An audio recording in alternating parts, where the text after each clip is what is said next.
Recently, I changed my desktop setup at home and it's been really great, except for one thing. The speakers that I've been using for a few years now can't reach my tower anymore because I moved it to a new place. Bit of a bummer, really, but I've been looking at new speakers and I've actually been considering, using soundbars with my PC. Well, I had the luck to try the new Sonos Beam Gen 2 for a while before embargo lifts like right now. And all I can say is, wow.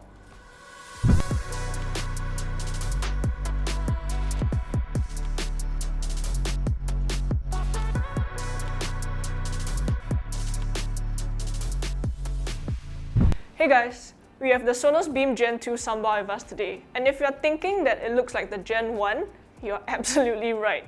It really does. Before we get into the review, don't forget to hit that subscribe button and turn on notifications so you don't miss out on upcoming videos. So, let's talk design first. From afar, it does look identical, but then you'll notice that the fabric covered area on the Gen 1 has been replaced with a polycarbonate grille on the Gen 2, which is more similar to the design of the Sonos Arc soundbar. Personally, I think this is a great choice. Cleaning the plastic grille, cause everything is now plastic, is so much easier than having to take care of the fabric.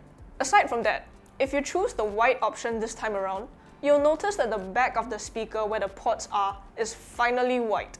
Cables provided are also white now, which makes it look a lot sleeker than the Gen 1. The soundbar is also the same size as the Gen 1, which means it's actually really compact and able to fit into most places. For example, it fits perfectly on my table, like right under or just right in front of my monitors. Despite the same size though, there are 5 speaker arrays compared to the Gen 1's 3. On top, you get 4 buttons: play pause, volume up and down, as well as a microphone button. Now, the microphone button doesn't actually do anything until you set up a voice assistant on the Sonos app. Personally, I'm not a big fan of voice assistants, so I kind of just skip that step, and yeah, the microphone button does absolutely nothing on my unit. On the rear, you get a power port, a join button, an Ethernet port, as well as a single HDMI port. Now, one huge change to the Beam Gen 2 is that it actually supports HDMI eARC, which is huge for people using this with their TVs. Because of that, you also get Dolby Atmos support, which is absolutely stunning. Before I got my hands on this review unit, I actually had a short demo session in the Sonos showroom here in Singapore with a comparison between the Gen 1 and the Gen 2. And the difference between the two is really obvious. There's just a lot more spaciousness and the separation is really good. And height-wise, you can definitely tell a difference with these compared to the Gen 1. I didn't use the soundbar with a TV because I watch all my shows on my desktop anyway, and I spend most of my time in my room, so yeah. Something to take note of though is that no matter how you want to hook up this soundbar, whether it's to your TV or to your computer or whatever else, you actually need to start the setup through the mobile app first. I wasn't really planning on using my phone for music, so I actually just set this up, right at the start, plugging it in with the HDMI to optical adapter that Sonos includes in the box to my PC, and it just wouldn't register, so my PC couldn't read this as a device to output sound to, and I was at a bit of a loss. And this is actually partly my fault because I don't read user manuals and setup manuals unless I need to troubleshoot something that goes wrong. But yeah, basically no matter what you do, you'll have to set up the soundbar through the Sonos S2 app first. Once that's done, you'll then need to set up the soundbar for use with either a TV or, like in my case, a computer.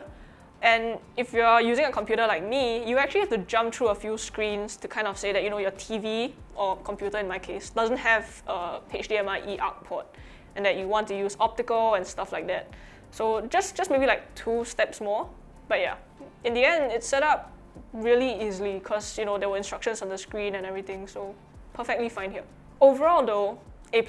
I think you would get better results if you hook this up to a TV along with a subwoofer, but I am still super satisfied with this in my room. Even for music, it works really great. And of course, because you have to set it up with your phone at the start, you can always use your phone for music. As always, Sonos allows you to connect your account with a lot of music services: Apple Music, Spotify, Tidal, KKBox, radio stations, SoundCloud, and more. Anyway, I mostly stuck to Apple Music and KKBox, but you can take your pick here. Sonos products are always great, and I've come to expect a certain quality out of them. Sound quality is really good. You get impactful lows with rumble, clear mids, and vocals are actually really detailed with a good amount of pop. Higher pitched vocals are also fantastic. One that I've been listening to a lot recently is Brendan Urie from Panic at the Disco. Something that you'll want to take note of though is that Dolby Atmos music support is limited to just Amazon Music for now. It's a bit of a bummer. Okay, who am I kidding? It's a huge bummer for me because Amazon Music actually isn't available in Singapore right now. And even though Apple Music already has Dolby Atmos supported tracks, I asked the folks at Sonos or the distributors, and they gave me a pretty non-committal answer as to whether support for Apple Music, Dolby Atmos music will be released in the future. So here's to hoping. Regardless, the soundbar sounds pretty darn good on its own. Sure, some complicated tracks do get a bit crowded, but there's a general sense of musicality regardless of whatever music I throw at it, and it's just a great soundbar to have in my room for music listening while I'm working. Something that you might want to consider though if you are using it in a similar use case as me, like in front of you, like really right in front of you with your computer, is to actually find something that elevates the soundbar so that it's actually tilted up towards your face or like your ears rather than just like at your chest level. Because trust me, there is a pretty big difference. So if you guys are interested to hear how the Beam Gen 2 sounds like, here's a short audio test for you guys.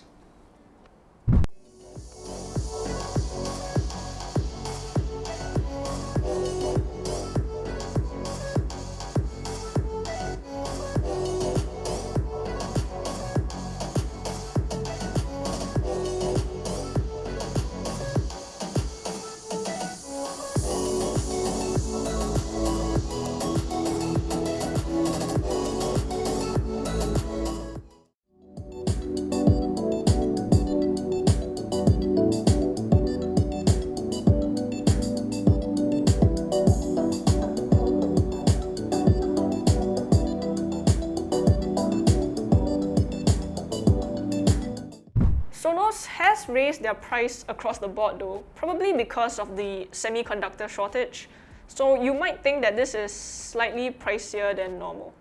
The Beam Gen 2 retails at $449 US or around 799 Singapore dollars, which honestly I think isn't too bad. But if you're looking to use these for your TV, you will want to consider adding a subwoofer, so the price does go up then. Pre-orders for these have already started, and general availability starts at 6 October here in Singapore, although I think it's around the same time in the States, so yeah. Aside from that though, I am super impressed with the Beam Gen 2. I am actually considering forking out the money to buy these to use with my computer because it's just that good. If I don't find another soundbar that impresses me, I think I know what I'm coming back to. Anyway, those are my thoughts on the Sonos Beam Gen 2. If you guys have any comments or questions, leave them down below. Don't forget to subscribe to us and like this video. See you next one. See you guys!